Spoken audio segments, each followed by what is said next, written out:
Well, hey, it's Matt Steen again, and this is another chemistry conversation. Really excited to be joined by Reggie McNeal today. Reggie's done just about everything. I think he is an international man of mystery. He spent 20 years in local church, founded a church. Spent another. I mean, it's been a good 30 years that you've been working with church leaders all over the world. Just whether it's consulting and coaching or through some of your teaching. I mean, and then you gone and went and wrote 10 books, Reggie, because I guess, had too much time on your hands. Yeah, well, I've not read any of them, so that cut down on some of the time. Yeah, I really can't do anything very well, so I keep hunting around to find some promising lane for me to be in. Just a one-man wrecking crew, I guess. Yeah, indeed. Absolutely. So, but now you're doing a podcast and all that kind of stuff. We'll talk about the podcast in a little bit, but Reggie, you've seen a good bit, and you're having conversations with people, all across the world. What are you learning about the church now? Well, right now, I think the church is struggling in many levels. If I had to put it in one big bucket, I would say it's struggling to deal with the different spiritual landscape that's been accelerated by COVID, but was already unfolding with the fourth information revolution, the dawn of the digital age. People are pursuing their spiritual journeys very differently. I mean, people who no longer have to go to a bank to bank or to a movie theater to see a movie or a record store to get music no longer have to go to church to get God. And I think this wake up call has been sounded by some of us for a while, but it was easily masked by the fact that Americans were living longer, so church attendance wasn't diving as quickly. Right. And but COVID has come along and accelerated this reality. And so in a program-based church, how in the world do we engage people in the street in a 24/7, asynchronous, non-church real estate based kind of approach to discipleship or evangelism or just spiritual journeying? I mean, it's a challenging time. Yeah. Yeah. So you're saying the church is struggling, but we still hear from a lot of people that, their numbers are, they're not back to what they were pre-COVID by any stretch of the imagination. But if you take the numbers of people in the congregation on Sunday morning, plus, what they see as far as online presence, and then if you look at the budget, a lot of churches are actually doing pretty well financially. And so there's a lot of people that are going to push back on you and say, well, how can it be struggling if that's true? Well, it's true for a very small percentage, and that's the folks you're dealing with. You're just one of these 1%er guys. I mean, that's the first time somebody's ever called me that. Yeah, I mean, your clients are in a very rarefied spot on the looking across the board, whether it's Catholic, Protestant, mainline, evangelical, non whatever. So yes, it is true. For many of the folks that you and I might deal with or consult with. I'm just saying on the broad spectrum of church engagement, there are many. I remember I spoke to a group of Lutheran pastors about 2 years ago, and my opening comment was, "It's not your fault," and I was trying to relieve them of the pressure that they are in a very cumbersome, not that I dislike Lutheran or Lutheranism, but in a sacramental based, you have to come get it. It has to be dispensed by certain, I mean, in that kind of world, I mean, it's like trying to roll the music industry back on the other side of Spotify or right. So and I actually had two of those guys start crying. And these are leaders of the largest Lutheran congregations in the country. And so, but their numbers, just keep and the trend overall. So I'm looking at the aggregate. I'm grateful for the places where that is not true, and almost without exception, those places where it's true, where budget is up and numbers are good and all that, you have leaders who have leaned into the new world rather than ignored it. Mm. Mm. So what does it look like to lean in, best you can tell? I mean, you've been studying this for years, and like you said, this just kind of accelerated everything. What does it look like to lean in? I think there's a shift in the story that we're telling. It's not a come help us build a great church anymore. I mean, there's some that are doing that, but it's more of a kingdom story than a church story. It's about improving the quality of people's lives across the whole spectrum of human engagement, not just spiritual. Right. So people who are leaning in are engaging their communities to make sure that kids, learn to read, have food, people have access to health care. All of this has been made more difficult with the pandemic, but it has also made it more obvious. Yeah. And natural disasters, so those that are leaning in are being both attentive to the disasters that people are experiencing every day, whether it's weather related flood, but many people are living in a disaster. And then how they deliver developmental help along the way with that. Mental health crisis is exploding. And so, I mean, I know people listening to this probably are reaching for Prozac right now, but the truth is our culture is in the deep throes of a lot of conflict and a lot of challenge. And so the folks that lean in have shifted their scorecard a bit. I mean, they still count the money and they still count how many people come by, but they're also paying attention to outcomes, not just inputs. Are more kids able to read? Go back to that. Are there fewer hungry people? Are there better marriages? That kind of thing. And then the leadership agenda has changed for those who are leading in. They no longer think of themselves as pastoring a flock.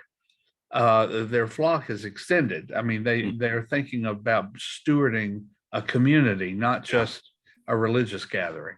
Wow. That's so now I can hear people already saying, well, reading's nice and strengthening marriages is nice, but I just want to give them the gospel. How do you, I can see, I hear it already. What do you say to people that are wrestling like that? Folks that ask that question have a pretty shrink wrapped view of the gospel. My conversation with them would be, what do you think the gospel is? I grew up in a tradition with a 2-chapter gospel. You're screwed up and you can pray the prayer and get access to heaven. There's really a 4-chapter gospel and a more holistic look at the more biblical look at this. There's creation, which means that everybody counts. And everyone is built to last, and not churches. People are built to last. Then yes, there's a fall. Yes, there's redemption. But now we're in, but then you have a chapter 4, which is about the kingdom coming on earth as it is in heaven. So what do we do with that? It's Ephesians 2:10, not just Ephesians 2:8 and 9. We are saved to do good works. I mean, and that means in allowing, we're not saved by good works, but we are saved to good works. I mean, it's the point of, once you get to the promised land, you got to build a culture here and establish a home. And so chapter 4 involves God's people and joining him in his redemptive mission in the world. I grew up again with a tradition that was mostly focused on getting people from earth to heaven. Jesus focused mostly on getting heaven to earth. We've got to make that shift, and that's a 4-chapter gospel. So to those folks that want to share the gospel, I would say, there are multiple means. Yes, there's proclamation, but it's not nearly as compelling to start with proclamation anymore. It starts mostly with demonstration. Mm. And so you demonstrate the gospel through caring for people who are marginalized, who need help, who need hope. That opens up the possibility. And we don't do well if we don't look, like Peter said, be ready to give an answer for the Yeah. hope that's in you. So, if we never ever point people to God and to what Jesus can do for them, we certainly aren't loving them. So, but sharing the truth in love, both parts are critical. Gotcha. That makes total sense. So let me Of go course back it to, does. well, yeah, I I mean, mean, Reggie McNeal, of course it does. I mean, I can't help stating the obvious. Okay, you can edit that out or keep it in so Oh we no, can that's get more, staying in. so we can get more barbed criticism, and That's definitely staying in. We do these a long time. you have So forsaken the faith. Yes, right. so let me go back to something that you said You really about, wouldn't want to mimic Jesus and what he did. I mean, that's outrageous. But anyway, go ahead. I mean, I'm gonna go back to something you said before we all get fired. where is the sinner's prayer in the Bible? I'm just asking. I'm just looking around for it. I mean, go ahead. That's fine. Seriously. I'm not a universalist. I don't care what people accuse me of. I mean, you can't have a heaven without a hell. But that's another discussion. I mean, do you really want to live in an amoral universe? No, of course not. Yeah. But what if I don't want to say that. Go ahead. Okay. So what if I want to go back to something you said. We were so interested in getting people, everyone was out unless they opted in. Mm. Consider a world where people are in unless they opt out. Mm. Just think about it. Yeah. I don't know. That will get me charges of heresy. I welcome all comers. I just heard some heads exploding. When Yeah, you said and you don't want this on. You don't want to wear this. I'm not even saying that's right, but Yeah. it's another way in a world where we're increasingly aware of billions of people Mhm.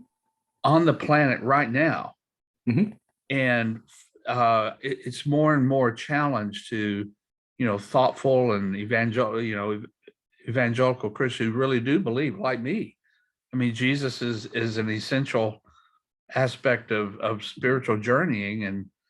But how do we get to Jesus, and how does Jesus get to us, and how much of that is, I mean, just in a world increasingly aware of how many people are not, don't have the availability that we've grown up in.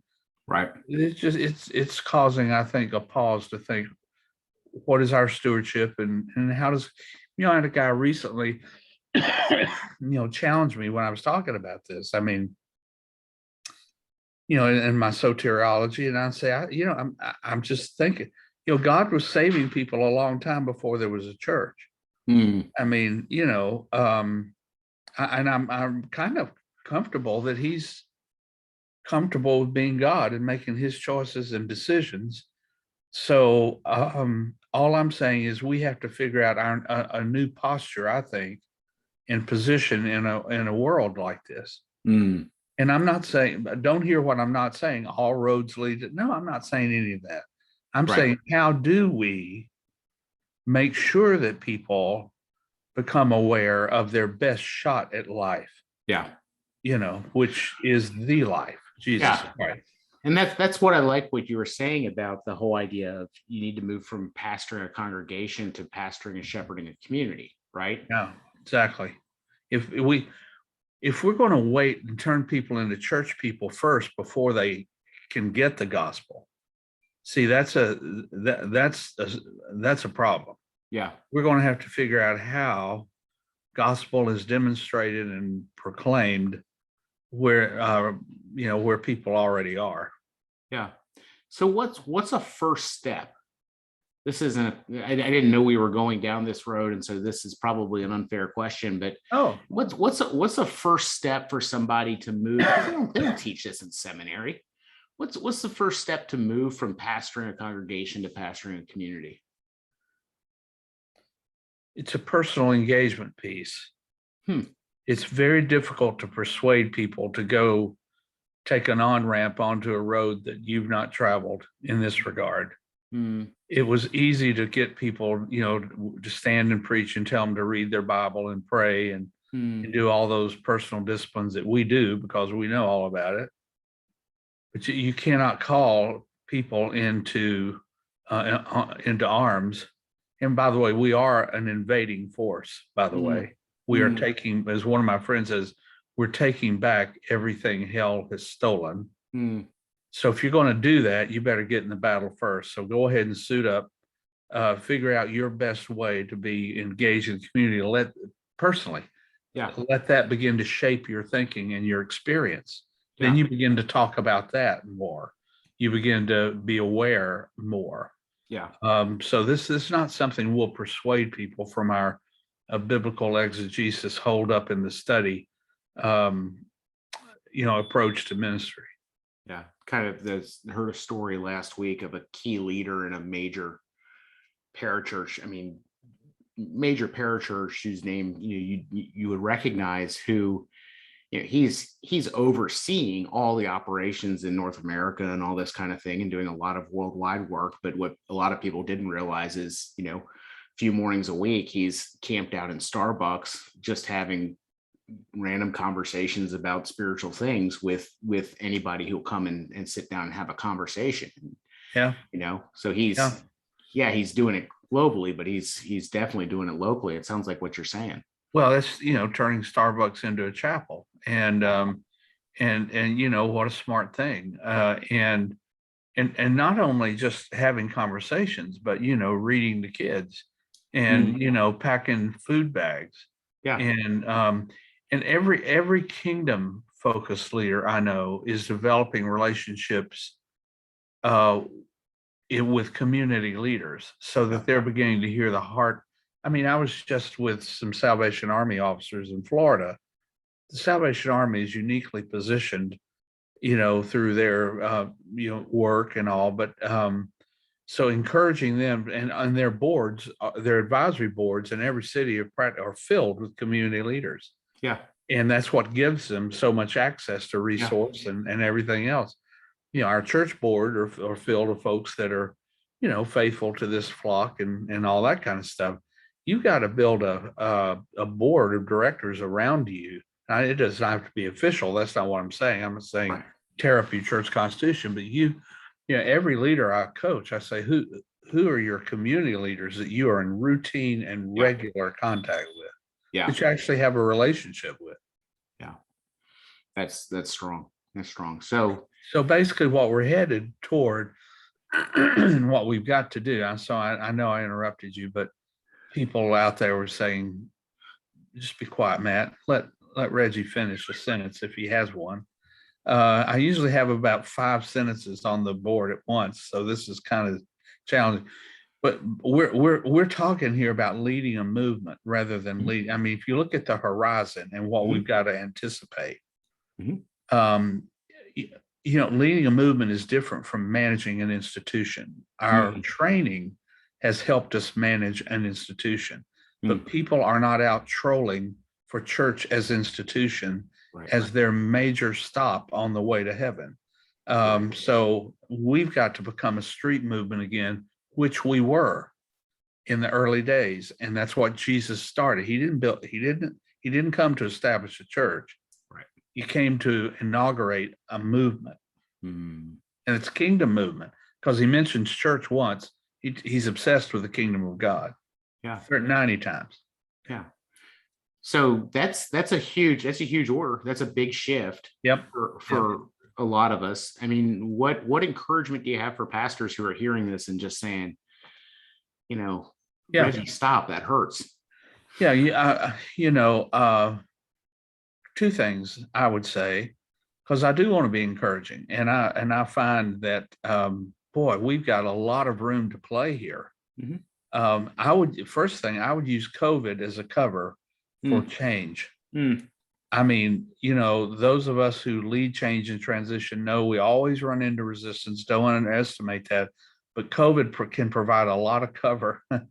I mean, all the way from, doing some stuff with your physical plant when people aren't around, using it for others. I mean, just on and on and on. I'm not asking you to be, well, maybe I am asking you to be a little surreptitious, but it's affording you an opportunity right now to try some new stuff, and maybe even more importantly, quit doing some stuff. And don't, I mean, one of the exercises I use with staff teams is the start, stop, continue. Right. What do we need to stop doing so that we can get where we want to go? What do we need to start doing? What do we need to keep? I mean, and what's interesting is in the rush to back to normal, to pick up all those programs that we've done without for 18 months, what's the point? I mean, that creates margin that you can reallocate resources into kingdom stuff in a kingdom centric ministry. And that's what I'm hoping folks can do. And I think you've got that opportunity. There's not been an opportunity like this. Yeah. Not saying that God created the pandemic, but you sure can use this to reallocate your efforts. Second thing that I would say, and probably want to close out with, because I'm really hungry and I'm not getting paid for this, is that there's a lot, more and more I'm not getting paid. I don't understand that, but anyway, I'm just living off storing up your treasures in heaven or just something. living off the largesse of overcharging people for years, and it's been a great trip. But I would say that to every leader listening to this, if there are any still on, God must have a lot of confidence in you to put you on the planet right now in this environment. If we believe that he is in charge of when we show up and how and in what culture, what family stream, and if he's giving attention to all of that, I mean, he could have planted you and me in a time where if we just didn't spill the juice, we could get along, and not change much over, for hundreds of years, maybe. We're in this tumultuous, highly, highly critical time that's going to shape the movement for who knows for how long.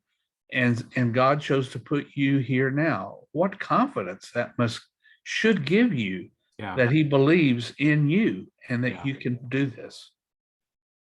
That's a good word. That's a good word. Thank you for that.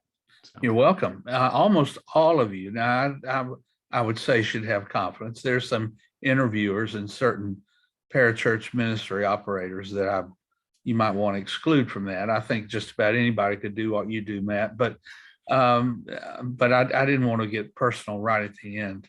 I appreciate that. So, well, how much fun is this? You get to persecute each other with great enthusiasm. Yeah.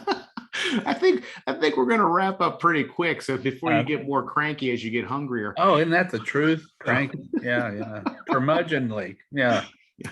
Reggie, thank you so much for not just the time here, but for all that you've done for the church and how you've coached people.